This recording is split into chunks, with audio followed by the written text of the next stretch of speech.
sekarang kita lanjutkan yang ketiga, yaitu waktu sholat tahajud. Nah, kapan waktunya?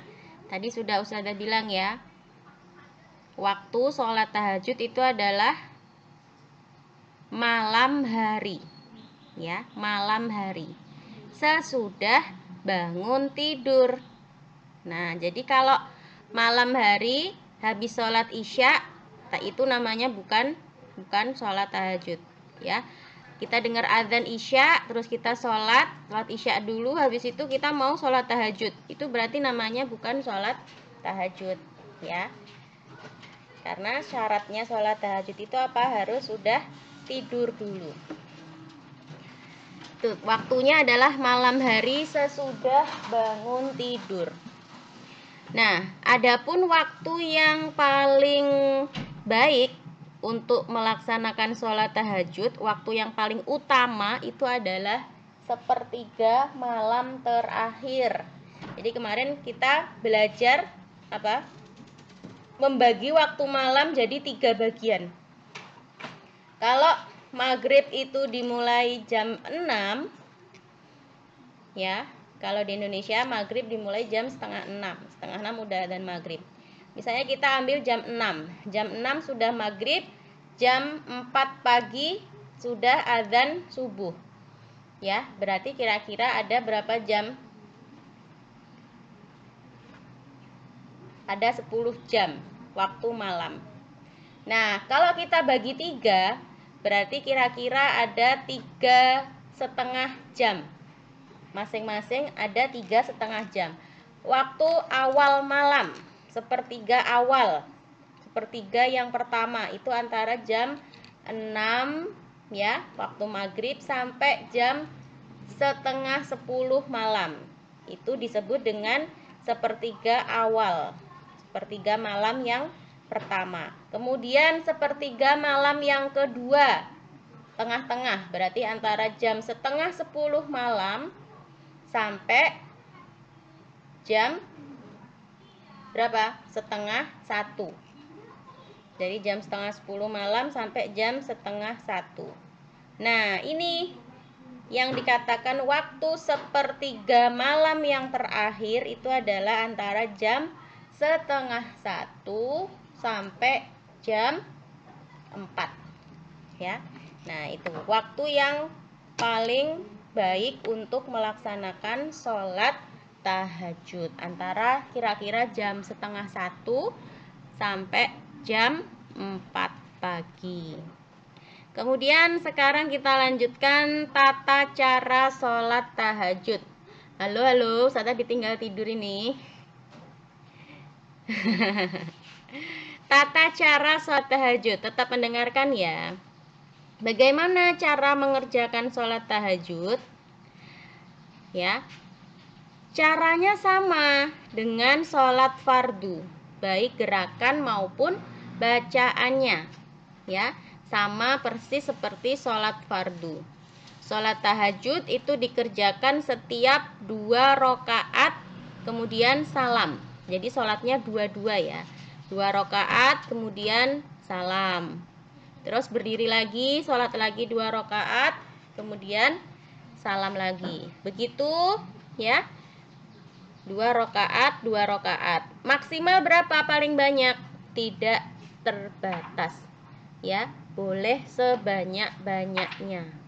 Nah, sholat tahajud itu tidak terbatas, rakaatnya boleh sebanyak-banyaknya. Ya, dengan cara apa? 2 rakaat, 2 rakaat, 2 rakaat gitu ya caranya. Nah, kalau paling banyak itu tidak terbatas ya, boleh banyak-banyakkan sholat tahajud, tapi minimal atau paling sedikit itu adalah 2 rakaat ya. Jadi sholat tahajud jumlah rakaatnya itu minimal atau paling sedikit 2 rakaat, sedangkan maksimal tidak terbatas, boleh sebanyak-banyaknya, asalkan sholatnya 2-2, berarti genap ya, jumlahnya harus genap. Kemudian tata cara, bagaimana caranya sholat tahajud? Yang pertama niat dulu yang pasti, ya. Niatnya gimana? Usolli sunnatat tahajjudi rakaataini lillahi ta'ala. Usolli sunnah tahajud rakaataini lillahi ta'ala. Kalau bahasa Indonesianya gimana? Ya Allah, aku niat sholat tahajud karena Allah Ta'ala. Kemudian setelah niat, apa yang dilakukan setelah niat? Takbiratul ihram. Takbiratul ihram itu yang gimana? Allahu Akbar, ya. Takbiratul ihram, Allahu Akbar itu. Kemudian setelah takbiratul ihram apa?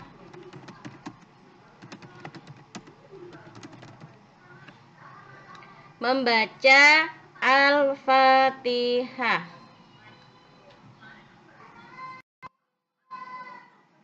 Setelah membaca surat Al-Fatihah, kemudian membaca surat pendek.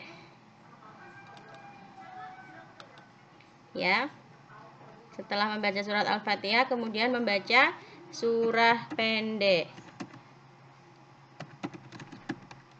Kemudian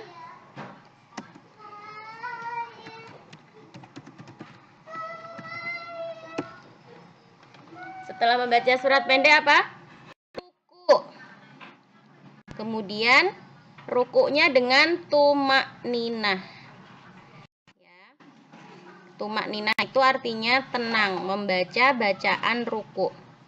Kemudian setelah ruku membaca i'tidal. Sami'allahu liman hamidah. Rabbana lakal hamdu.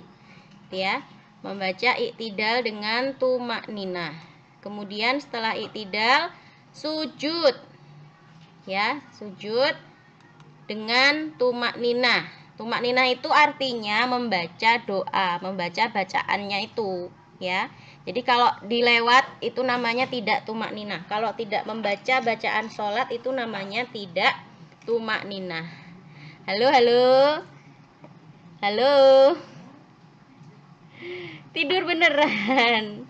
Coba duduknya yang tegak. Sebentar lagi, 10 menit lagi. Kenapa? Capek ya? Iya.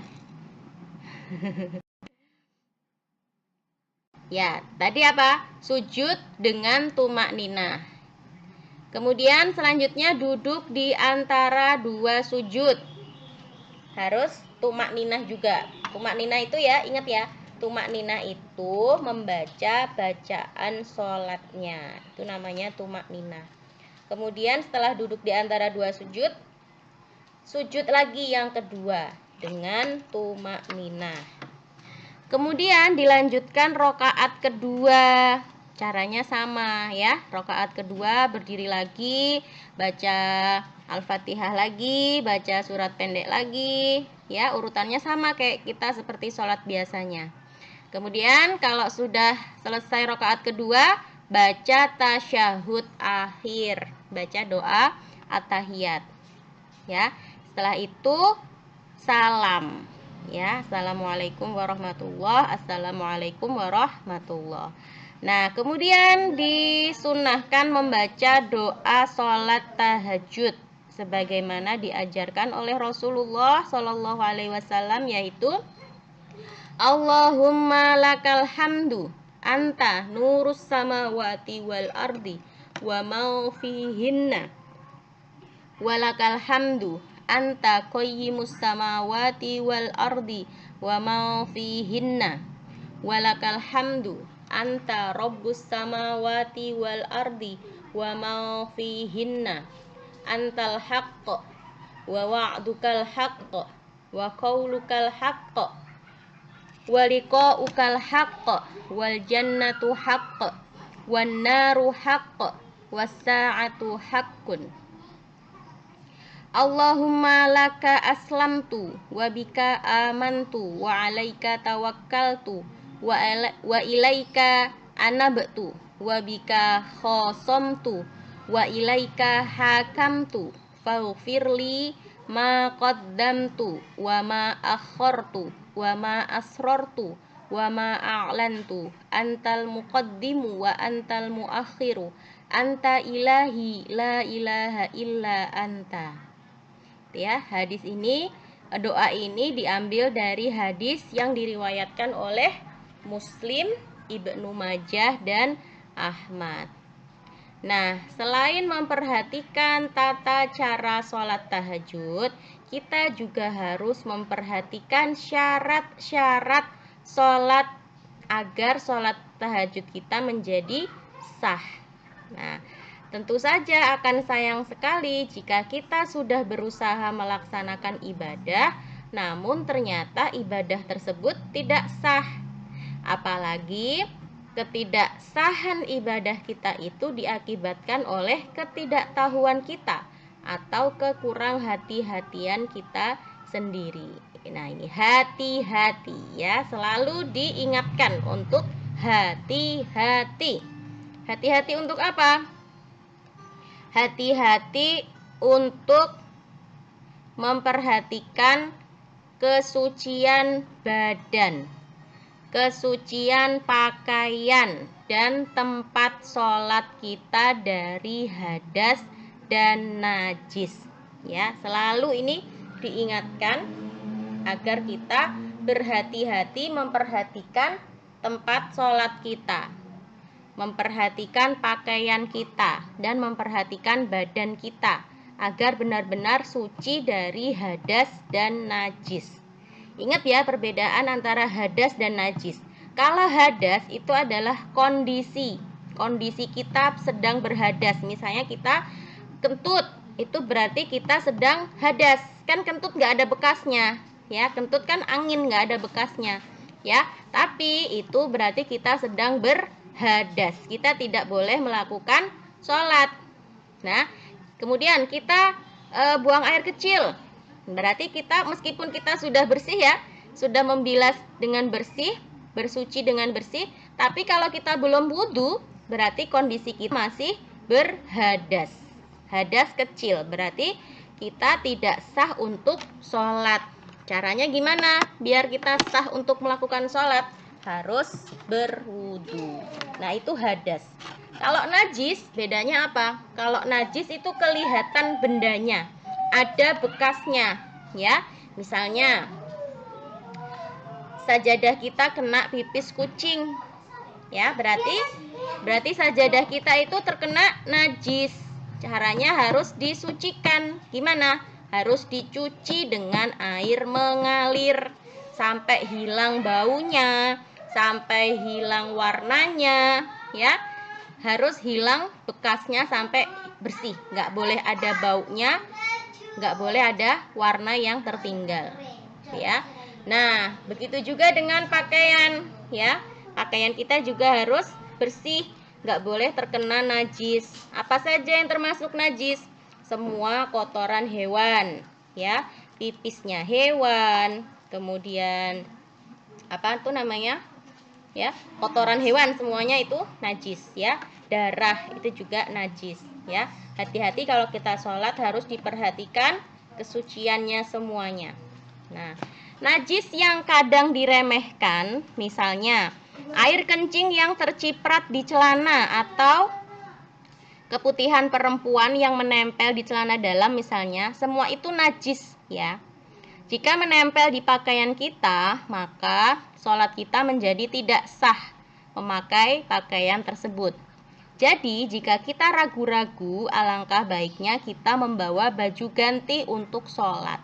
Ya, jadi kalau kita ragu-ragu apakah baju kita ini suci, sebaiknya kita punya baju khusus untuk sholat. Ya, supaya apa? Supaya terjaga, ya, terjamin sholat kita menjadi sah, gitu ya. Paham ya sampai sini ya? Penting diketahui, sebuah amal ibadah tidak akan diterima jika tidak dilakukan dengan ikhlas. Oleh karena itu, ketika sholat tahajud, selain memperhatikan rukun dan syarat sholatnya, kita juga harus berusaha melaksanakan tahajud dengan niat yang ikhlas, bukan karena ingin dipuji. Ya, jadi ada 3 hal yang harus dipenuhi agar sholat tahajud kita menjadi diterima oleh Allah. Yang pertama, harus memenuhi syarat-syarat sholat. Yang kedua, harus memenuhi rukun sholat. Dan yang ketiga, harus dikerjakan dengan ikhlas. Nah, itu tadi pembahasan kita tentang sholat tahajud bagian kedua. Halo, halo, halo.